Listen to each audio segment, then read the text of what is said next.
Have you ever wondered about wedding photographers and wedding videographers making gobs and gobs of money? Well, today we're going to talk a little bit about that, see if it's true, and give you some figures.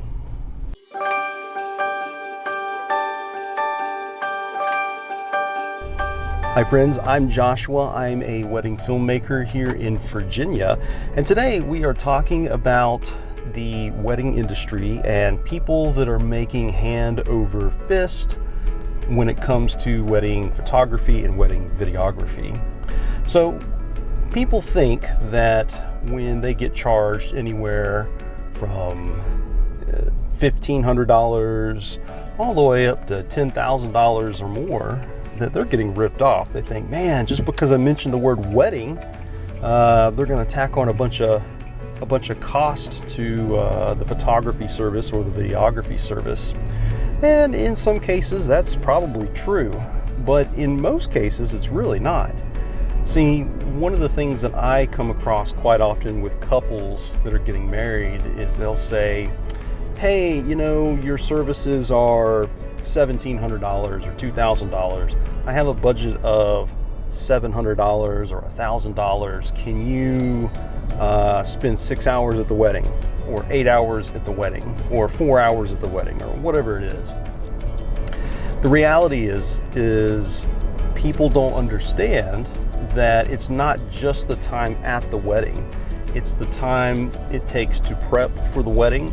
And depending on how professional that person is, it could be an hour, it could be 2 or 3 hours in certain cases. In my case, it takes about an hour to an hour and a half to prep. And what that means is charging the batteries, swapping out memory cards, formatting them, getting the right lenses together, getting the right bodies together, making sure I have microphones, lights, tripods, monopods, just making sure that everything works. Going over the monopods and tightening down the loose screws and those types of things.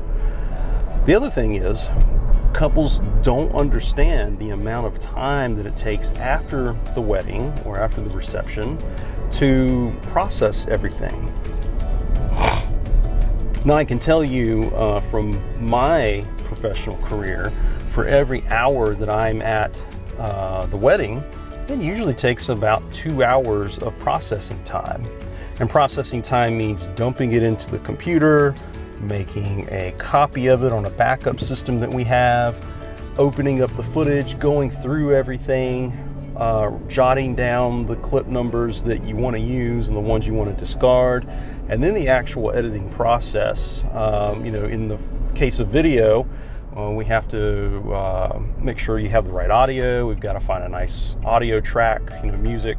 Sometimes it's one music, sometimes it's 2 or 3 music tracks, that sort of thing. If it's on photography, you're going to put it in Lightroom. You're going to go through a bunch of settings for just about each picture.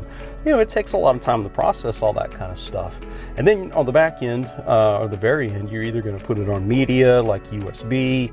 In the old school stuff, it's CD-ROM or Blu-ray. A lot of people today just put it up online, and it's easy to go copy and paste, but you still have to sit there and make sure that it all processes right and there's not a hiccup in the internet. And it's just something that takes time, and that time translates into money. So $3,000 or $4,000 for wedding photography really is not a bad deal when the professional has several years of experience under their belt, and they're bringing a camera that's probably as much, if not more, than the value of your own car. I know photographers in this area that have high-end cameras, like Hasselblad, for example. They're a high-end, medium format camera manufacturer, and some of their cheap bodies cost $20,000. I've seen them all the way up into the $60,000, $70,000, and even $80,000 range, just for one camera. That doesn't even include a lens or extra batteries or anything. So, they've got to pay that sucker off. But cameras like that produce immaculate images. 100 megapixel, very creamy, lots of bokeh. Just knock your socks off type images. On the flip side of that, I've seen photographers bring a $500 kit lens camera, like a Canon T7 you can get from Best Buy for $400 or $500. I've seen them come to weddings, shoot the weddings for $500 to $700, $800, and the images turn out like garbage, and the couples hate them. The couples go, man, this looks great on my cell phone, but when I go to blow it up at the Walgreens or the CVS or wherever you're getting the picture blown up at, it looks like crap. It's pixelated. The coloring is really dark. It's just grainy looking. Well, that's because you got a $500 kit lens. You got a really crappy lens. It doesn't let the light in very well. The camera body can't do a low light like some of these higher end cameras can do.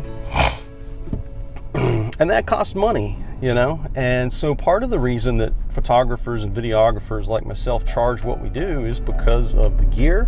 Part of it is the experience, and part of it is simply the amount of time that it takes to just process everything. And what's interesting too is that if you look at the regions that we live in, that also has to do with the cost of the professional. And I'll give you a perfect example. Orlando, Florida was once a really great area to get married in if you were a vendor. I mean, you can make really good money in that area. Well, what's happened in the last 10 years is that you have all these college graduates and people getting out of college in the industry.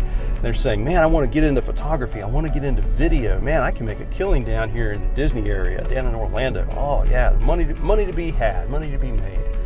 And what happens is, as you know, the more business you have in an area, the less things cost, the more competition you have.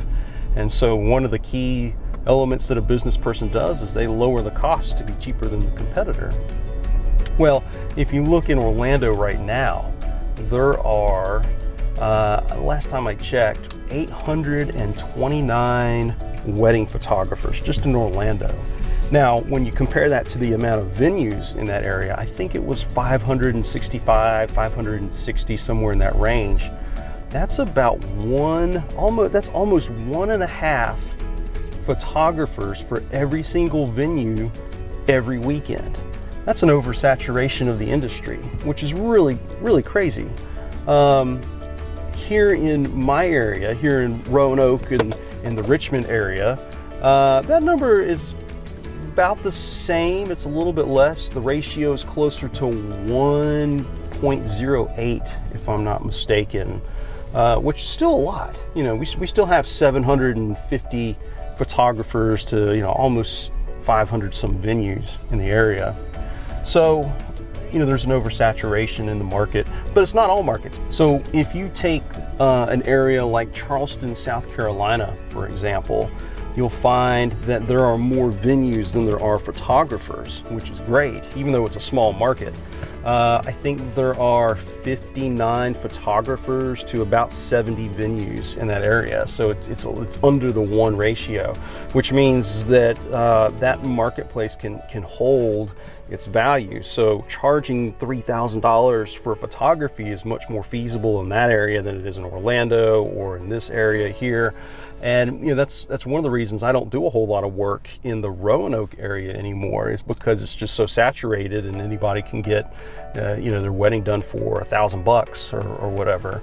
So I do a lot of like Mid-Atlantic region because there's more money to be made in those areas. So the other thing about photographers and videographers is the amount of overhead that we have. It's not just those camera bodies. I mean, some of the lenses alone can cost anywhere from $1,000 to $4,000 or $5,000 a piece just for one lens. And then you have all the other gear. In the videography side, you have more because you have lights and microphones and monopods, tripods, drones, gimbals. You need a faster working computer, usually with dual monitors, an extremely high-end graphics card to be able to process 4K video and now 6K, and on the way it'll eventually be 8K at some point. But there's a lot more overhead involved with it. Photographers, not as much. but there's still a lot of money involved. Then on top of that, you have taxes. So if you're bringing in, say, $50,000 a year, you're going to pay somewhere in the neighborhood of about $10,000 to $13,000 in FICA. Then you have your state tax. That's usually somewhere around the $5,000 to $8,000 mark. Then you have wedding shows. If you do those are usually a couple $1,000s a piece, because you have to pay for the space, the electrical if you're using that. You have to pay for the freebies that you're giving away. You have to do the linens, the setup, the decor. It all costs money. Then you have your insurance on the gear in case it gets broken, stolen, lost, destroyed. Then you have a lawyer who draws up your contracts and kind of represents you in those kinds of things. And what else do we have? Oh, there's utilities, there's rents, there is business taxes if you live in a place that has business taxes and business licenses.